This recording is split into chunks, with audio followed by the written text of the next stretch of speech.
How long should your bird be out of the cage for? That's the topic of today's video. Hello fellow bird nerds and welcome back to another video. My name is Sophie and today I'm talking about how long should your bird be out of their cage for. This is a question I get from a lot of people. They're very worried, they want to do the right thing for their birds and they want to know exactly to the minute how long their bird should be out of their cage for. So today we're exploring that topic. The answer to this question is there is no real answer. I can't tell you to the minute how long your bird should be out of the cage for. What we feel here at BirdNerd HQ is that it's better to have quality out of cage time rather than quantity. And I want to explain that for a moment because I'm not suggesting that your bird should not be out of the cage for a long period of time. If you can accommodate that, that's amazing. But what we really want our birds to be doing is being engaged when they're out of the cage. If they're expected to be out of the cage all day long and just kind of sat on a simple perch or the back of the chair and that's it, that is not an engaging experience for your bird and they aren't really benefiting from that as such. For a little bit, sure, but for the most part they are just sat there being a perch potato. Whereas they may have a little bit more in cage time and they could be engaging in activities, enrichment, play, enjoying toys, that kind of thing. That's really engaging for parrots. I actually did a Patreon video recently about activity budgets and what our birds are doing all day long, how to analyse that, how to look at what your bird is actually spending their day doing. So you might be interested in that. If you'd like to check out Patreon, that'll be down in the description. But we want our birds to be expressing behaviours similar to what they would do in the wild, but in obviously an unnatural environment like our homes. A really big consideration to start off with is the size of your bird's cage. We want to be offering the biggest space possible for our birds, and of course we want to make sure we are checking out that bar spacing to make sure they can't get their heads through or anything like that, but we want to be making sure we are offering a nice big space for our birds. If you can accommodate bird rooms or aviaries, that's amazing. Otherwise, nice big flight cages for our birds is what we want to be striving for. This way it offers our birds more choice, more opportunities for enrichment and exercise, and a bigger space to be, because we like to see our bird's cage as a bedroom. They want to have nice fun things to do in there. You know, in our bedroom we have games consoles, we have other things, you know, like our bugs, we have books, we have my mobile, you know, all those kinds of things to keep us entertained. What are our birds going to do in their space? So we want to have appropriate toys of the right materials, we want to have nice perches for them to sit on and different enrichment opportunities as frequently as we can offer them. There's a bit of a thing online, especially in like Facebook groups, which drives me nuts, where people are like, I'm the better bird owner because my bird's out for 18 hours a day, and then somebody's like, well, I'm the better bird owner because my bird's out for 24 hours a day.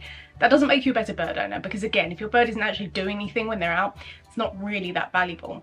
The other consideration I'd like to bring your attention to is, yes, you may have your bird out for a long period during the day, but if you're not home supervising your bird and your bird is just wandering free in your home, there's a good chance that they're going to get up to mischief and maybe even put themselves in danger. We can do as much as we can to try and bird proof our homes, but if your bird is not in a designated bird space which has been 100% or 99% bird proofed, they're going to find wires, they're going to find things they're not supposed to be chewing, they're going to find danger, because that's what parrots do, they just can't help themselves.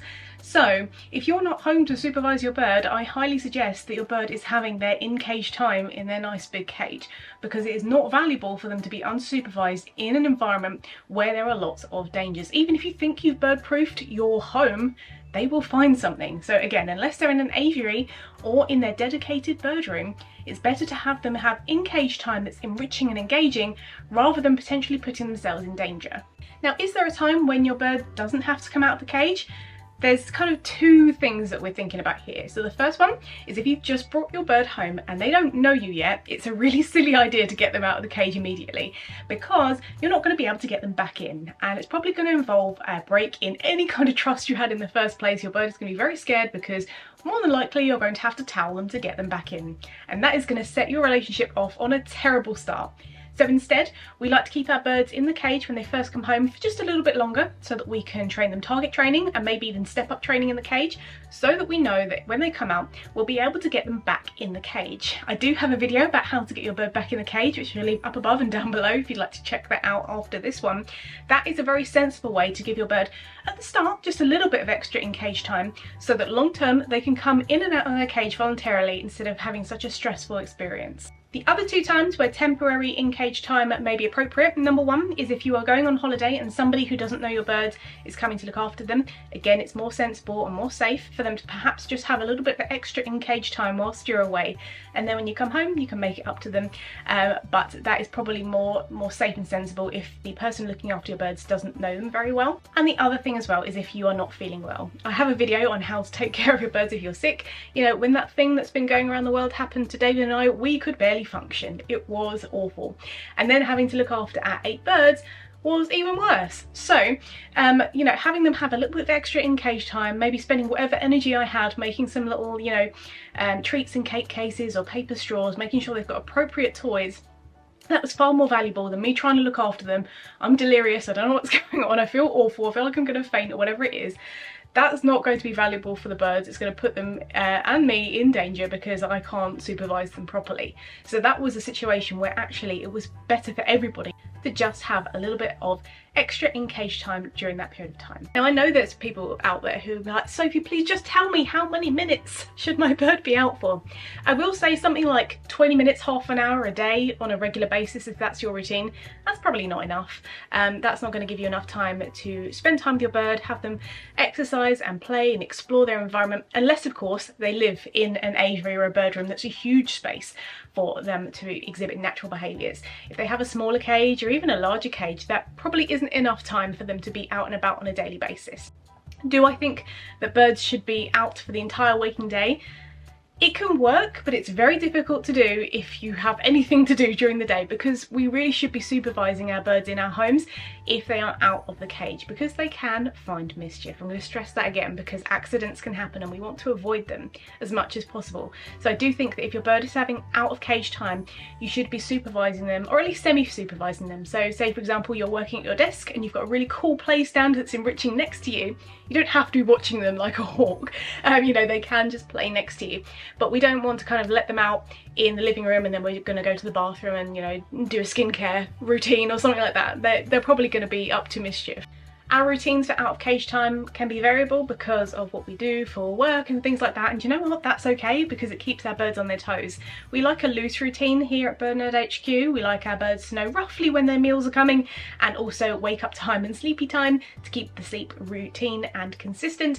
However, all of the other things throughout the day are different each day. So the out of cage time experiences, the toys, the foraging, the training sessions, all of that is variable each day. So that keeps it really fun and fresh for our birds. So the key takeaway here is if your bird is having out of cage time, make sure you are supervising them or semi-supervising them, and you are making sure that that experience both in and out of the cage is very, very enriching and engaging. If you want your bird to just sit there and do nothing all day, they are going to do things you don't want to because they're going to get bored. They're either going to destroy your stuff, they're going to get in places they shouldn't, or they could even take it out on themselves, which is obviously not a good thing.